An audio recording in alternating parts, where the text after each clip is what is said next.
नमस्कार मित्रांनो. तर आम्ही निघालो आहे आता शेगावला गजानन महाराजांच्या दर्शनासाठी.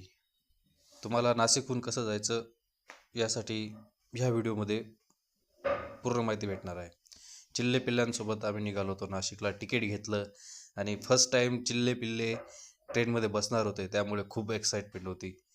खूप मजा करत करत आम्ही गेलो होतो शेगावला. आणि आम्ही अशा वेळेस गेलो त्यावेळेस खूप शेगावला गर्दी होती. आम्ही गेलो होतो 25 डिसेंबरला, कारण की 2-3 दिवस सुट्ट्या असल्यामुळे आम्ही गेलो होतो पोरांना घेऊन शेगाव दर्शनासाठी. तर तिथे रूम काही भेटत खूप मोठी वेटिंग होती तिथे भक्त निवासला. मग सकाळी सहज आम्ही दर्शनासाठी गेलो. सकाळी मात्र काहीच गर्दी नव्हती दर्शनासाठी, कारण सकाळी बरेचसे लोक रात्री प्रवास केल्यामुळे झोपलेले असतात. हा आहे मंदिर परिसर. एक छान वातावरण सकाळी सकाळी असतं तिथे. मंदिरातून बाहेरच जाऊ वाटत नाही. नाशिकहून जाण्यासाठी दररोज रात्री 9:30ला नाशिक रोडहून एक ट्रेन असते, जी की शेगावला आपल्याला बरोबर पहाटे सकाळी 2:30 वाजता सोडते. आणि माझ्या मागे जो तुम्ही हा आवाज ऐकत आहात, तर तिथे खूप सुंदर वादन असं चालू होतं. हे 3 व्यक्ती तिथे बसले होते. हे सकाळी पहाटेपासून तिथे खूप छान प्रकारे संगीतमय वातावरण तयार करत होते. हा आहे सभामंडप तिथला.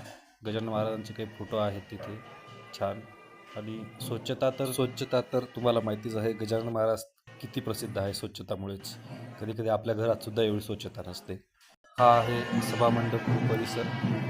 एकदम शांत वातावरण. सकाळी सकाळी जर तुम्ही दर्शनाला जात असाल, एकदम शांत वातावरण. हे आपले पायातले शूज वगैरे ठेवण्यासाठी जागा असते. हा भक्त निवासचा परिसर आहे. एकूण रूम तिथं जवळजवळ 1500 तर 1600 रूम आहेत. शेगावला विकेंडच्या वेळेस खूप मोठी गर्दी असते. जर आपल्याला जायचं असेल तर विकेंड सोडून जायचं, कारण की तिथे खूप मोठ्या प्रमाणात गर्दी होऊन जाते. पण तरीसुद्धा काही त्रास होत नाही एवढ्या गर्दीचा. आम्ही जेवणासाठी पण खूप मोठी लाईन होती, तिथं थांबलो होतो. हा आहे विसावा निवासीतला फोटो. खूप छान वातावरण असतं शेगावला. सगळ्यांनी व्हिजिट करावी शेगावला आणि तिथला आनंद घ्यावा.